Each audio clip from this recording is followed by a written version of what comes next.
All right, so we're diving into some pretty heavy stuff today, huh? The rise of Hitler Yeah. kind of feels like one of those historical moments everyone thinks they know. But Yeah. the sources you sent over, they paint a pretty vivid and kind of terrifying picture, to be honest.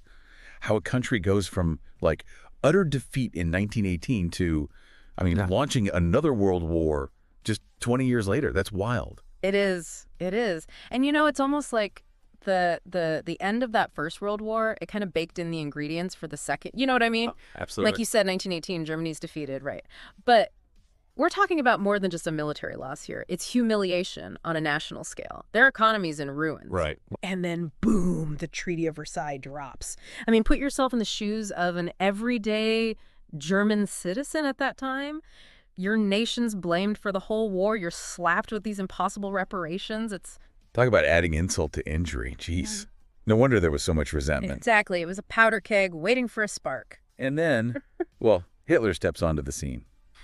Your sources talk about economic turmoil, political chaos, Yeah. which, that's definitely part of it. But something tells me it goes deeper than just that, right? Oh, absolutely. See, Hitler, he was a master manipulator. He understood those feelings of resentment, the economic anxieties, the wounded national pride, and he offered a scapegoat. Jews, communists, anyone but Germany itself. This wasn't about rational solutions.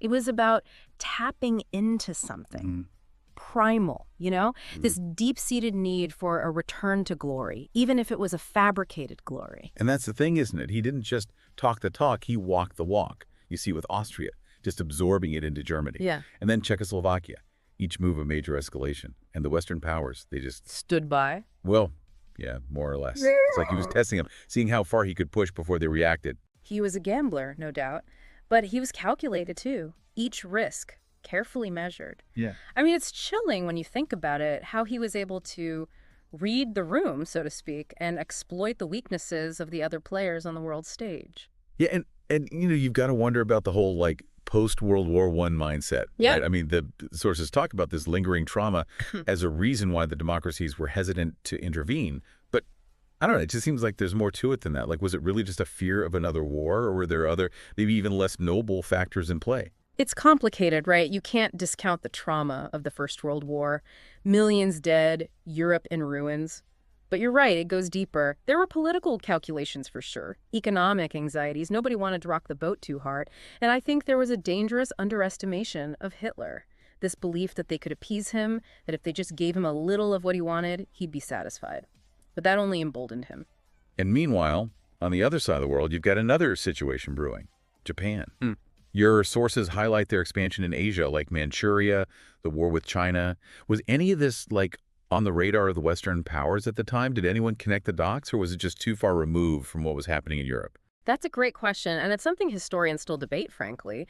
Japan had their own imperial ambitions, of course. Resources, regional dominance, the whole deal. But their actions definitely contributed to this growing sense of global instability. The rules were changing. Old alliances meant less and less. Did it directly influence Hitler's thinking? Tough to say for sure.